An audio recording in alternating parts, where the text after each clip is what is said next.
It is about 10:30 at night over here. Time to show up. I'm showing up. I'm glad you're showing up. I appreciate every single one of you. And what I want to talk about today is warm-ups. Because these are important for line quality, and they're also great for breaking art block. I've been thinking a lot about the issues that I have with my art, and one of the big ones is I just don't have a clear enough picture in my head of what I'm trying to put on the page. So I'm trying to fix that, and in the course of trying to fix that, I'm also going, well, I should work on stuff like line quality and whatnot. And line quality is just being able to draw a line. If you want to draw a line between here and here, well, you should be able to draw that line. And that line should go through pretty well. And you should be able to do it in either direction. A lot of people are weirded out by that. You should be able to do that with different qualities. For example, you should be able to go very heavy at one end and very light at the other. You should be able to start heavy, go light, and then go heavy again. You should be able to alter this as you go from side to side of the line. Now, I don't do a whole lot of that, but I do like to have kind of thin beginnings and ends of my lines. And I spend rather a lot of time just drawing lines between 2 points. I'm not great at it. I'm not perfect. I don't think I'll ever be perfect. But one of the things I do to work on this is I draw a series of parallel lines. And the way I do that is I start with the 2 lines, like I just showed you. I go from one point to the other. And then I continue going, and I try to draw lines of about the same length that are fairly far apart, because the next thing I'm going to do is I'm going to go in the opposite direction. I'm going to try to again go the same distance, the same length, but I'm going in between the first 5 lines.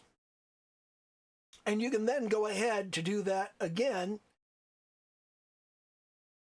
but you can start in the direction you ended with,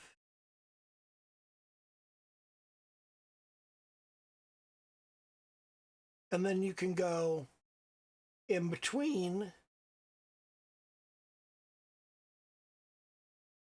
in the direction you started with. And as you get these closer and closer together, your ability to control your lines gets better and better. And you should do this in multiple different directions. Not necessarily on top of one another, but you should be trying to go in lots of different directions, in both directions with your lines, because one of the things that you can do with digital art is we all have that line that's very easy for us to draw. It's very natural. We can draw a straight line in this particular direction. Maybe yours is different. Maybe yours is like this. But there's one particular direction that you could draw a really nice straight line in. Okay? We can rotate the canvas. So however big, whatever direction you want the line to go in, no matter what it is, okay? If you want the line to go in this direction, you can just turn the canvas until it matches the direction that you're good at. And you can use undo to do it until you're good at it. And you can keep rotating the canvas and only draw in the direction that you're good at. I'm not a fan of that. I'm not a fan of that at all. I want to be able to go in every single direction with precision. And as you can see, I don't have that in every single direction. There are directions that I have much better precision than others. That first 2 lines, they're going to be perfect. They're always going to meet at one point. The third one, that's a little iffier. The fourth one, if I start going in different directions, if I start going at awkward angles, if I start going in directions that aren't comfortable for me, it starts to be iffy, like that one's way off. But trying to go through that central point over and over again, you teach yourself and you make yourself better. I used to be so much worse at all of this, all of it. And both of these exercises, well, partially come from Scott Robertson's How to Draw. They're not like unique or proprietary to his method, but you do encounter them in lots of places. I also like to do, here's one that I like, in fact, is you draw two lines, you draw 2 points on one side of the paper and 2 points on the other side of the paper, and then you do a point in the middle of each of them. And now you draw a smooth curve, all 3 points on each side of the paper. Oops, that one was way off. That one was off too. I find the right side of the paper difficult to work with. Now, once you've done that, you go in between those 2 points. And then you go in between those 2 points. And in between those 2 points. And now, smooth curve between them. Not much of a curve because you've gone in between. And you keep subdividing. You just keep going. What's the midway point between those 2 points? What's the midway point between those 2 points? Let's draw our curve.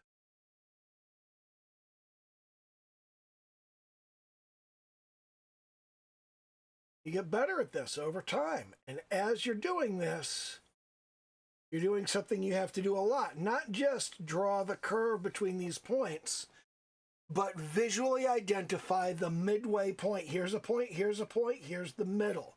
Visually identifying that middle, you have to do over and over again. You're going to have to do that so commonly. If you want to get really fancy with it, then you can start visually identifying a third. You can sit here and you can go, I want to do 2 thirds in between those. And then you have those curves to draw. They don't come out great, but doing these in-betweens, doing these dots in between and the lines in between is good practice for if you ever want to do animation, which I don't really, but maybe I'll change my mind at some point. Maybe one of these days. I don't know for sure. Maybe I'll do that. Be a good skill to have regardless. Now what Scott does, Scott says, draw yourself a bunch of dots and then draw the curve through all of them. That's a really cool exercise. I like that.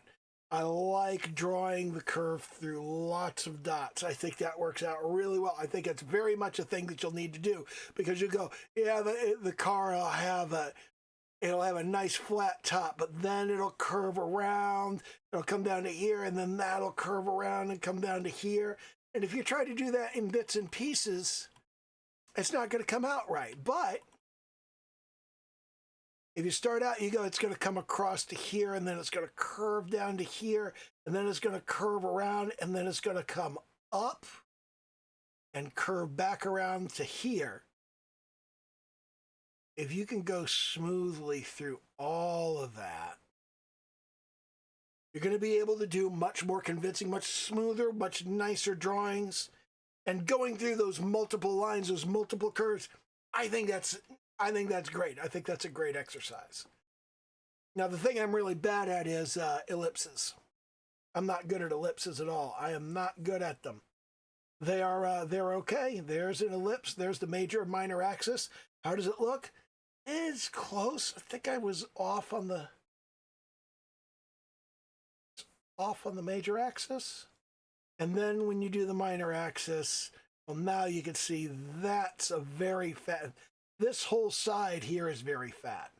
It's fat on that side. So what I want to try to do is get that more even, like so. That seems better. And it still looks fat. I'm still getting them. They're still fat at the top. And you want to watch out for being too round on the sides. You want to watch out for being too pointed on the sides. You don't want to do the lozenge. You don't want to get fat over here and narrow over here. You want everything to kind of be nice and even on all four quadrants. And that's not perfect, but it's like, it's getting there. I really need to work on ellipses, especially at other angles. There are angles that I'm fairly good at, and there are angles that I'm really bad at. Like, really bad at. But, rotatable canvas. You're going to rotate the canvas, so it's easy for you to draw the thing. I really like trying to develop the skill of being able to draw it in any given orientation, but rotating the canvas, definitely a thing you can do. Definitely a useful thing. Scott Robertson recommends it. And then there's this one. This one I suck at. Oh my God, I suck at this one. You draw a line, and then you draw on either side of that. You draw a pair of perspective lines. And then put ellipses in between the lines. God, I'm bad at this. I'm so bad at this. I really am. Getting it precisely between the lines, getting each ellipse precisely in line with the other one. Oh, God. I'm not good at this. I really got to add it to my routine. I really got to spend more time with it.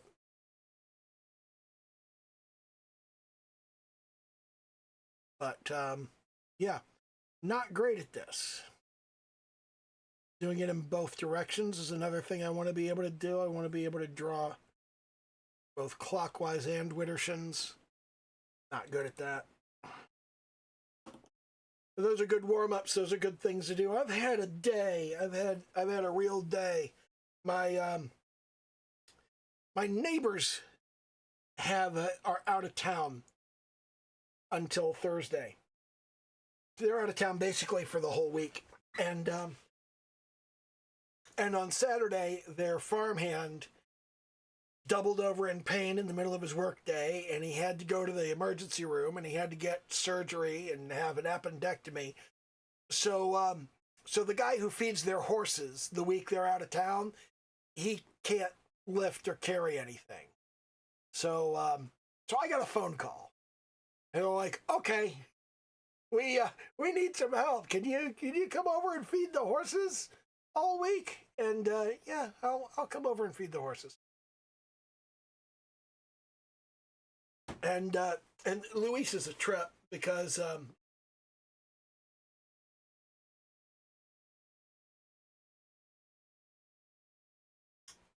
my neighbors have no business owning and running a farm. They're not very good at it, and they don't know a whole lot about it. So I, on the other hand, was in Future Farmers of America way back in the day when I still lived in Ohio, and I'm familiar with livestock and with animals and with farms in general, and I understand how to do farm work. We had the most hilarious. We had a situation today, okay, and I was chucking hay into the stalls because, of course, you got to do that. We got some horses are out in the pasture, and some horses are separated from the other horses. There are two stallions that are separated from the rest of the horses because they're aggressively horny stallions. You have to keep them away. So they have a couple of those, and then they've got different horses spread around. A lot of mares. So all of the mares are in one field, and the horses that won't fight each other are in different fields. And in the course of feeding the horses in the barn, which are like the most aggressive, least social horses. One of them in particular, Ulysses, is thoroughly unbroken. He is wild, and he hasn't been broken yet. Nobody's put in the time to train him or to get him broken to a saddle or anything like that. And that's Luis's horse, and Luis is trying to do that himself. It's a project, and we feed these horses, and I fucked up throwing the hay into one of the stalls, and I got a bunch of hay in the water trough. So, of course, the water trough has to be emptied out and refilled. And when Luis sees this, he's like, oh, we got to empty out the hay and refill that. And I was like, okay, no problem. So I start open the gate, and he goes, you're going to go in there? Yeah. I mean, ain't no two ways about it. You got to go in there. Like, you sure? Yeah, sure. I open the gate, and I go in, and he's just kind of watching me, and I could see him just kind of being like, And the horse is nervous. The horse is giving me side. A horse will turn its head sideways if it doesn't trust you and stare at you directly with that one big eye. Because horses are prey animals. They don't like look head on at you. If they look head on at you, they trust you. They're looking other directions. But if they do like this, that's a horse that does not trust you and doesn't know what you're going to do. So I get in the stall, and the horse gives me the side eye, and I said, "Don't worry, I'm just going to get your water." They don't understand what the fuck you're saying most of the time, okay? Because it's like, I think they kind of match. I think most animals will match the sounds that come out of your face to the thing you do after those sounds come out of your face, and they kind of connect the dots. But I don't think they recognize, like, words. Like when the sound water comes out of my face, I don't think a horse necessarily recognizes that it's the same as when the word water comes out of somebody else's face. So the horse doesn't understand what I'm saying, but it does understand the tone of my voice.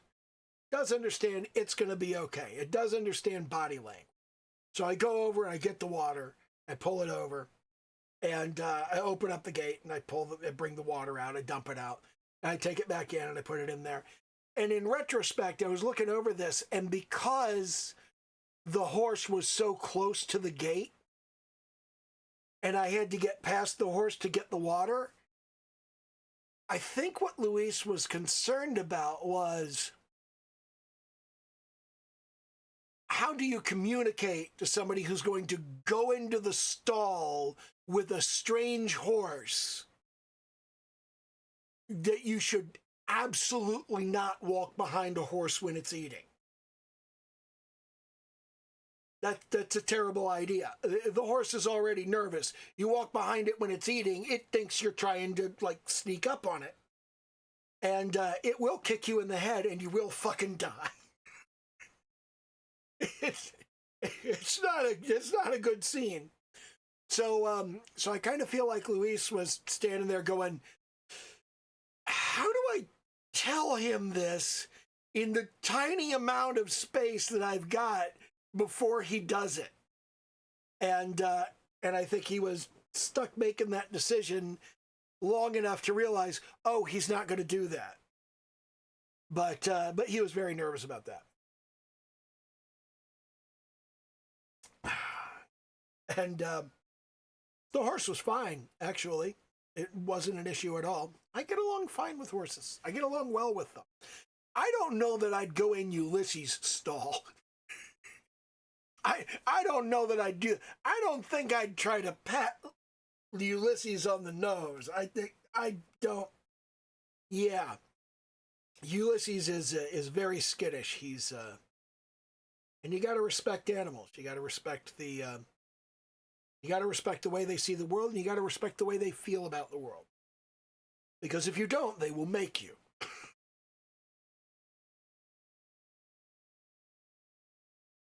Not as bad as cows. Cows are more skittish when you go behind them. Sometimes you go behind a horse and the horse will run away. And in a stall, no place for the horse to run. Go behind a cow, cow will kick you in the head. Cow will fracture your skull. A horse will shatter your skull like a cheap vase. That's a bad scene, and I think that was really the issue there with the kind of situation. But yeah, is it dumb to go into a stall with a strange horse? Yeah, generally. But I'm good with horses. I can read them, and if I read a horse as really not wanting me to be in his stall, I'll be like, okay, maybe I'm not going in there. And I don't think Luis is accustomed to working with people that respect animals. Not that Dee and Bill don't love animals. They want to respect the animals. I just don't think they know how to read the animals very well. I think that's important. Anyway, yeah, I've been sitting around all day because our furnace broke last night. So I'm waiting for well, I was waiting all day until about 10 o'clock, and then we finally called the furnace guy and said, you know what, just come tomorrow. Just come tomorrow morning, it'll be fine. So I'm over here with a space heater. Never plug a space heater into a power strip. Always directly into the wall. Always a grounded outlet. Preferably a GFCI if you got one. I do not. But, yeah, that's where things are. Do the little YouTube dance. Like, comment, subscribe. All that happy horse shit. And, okay, bye.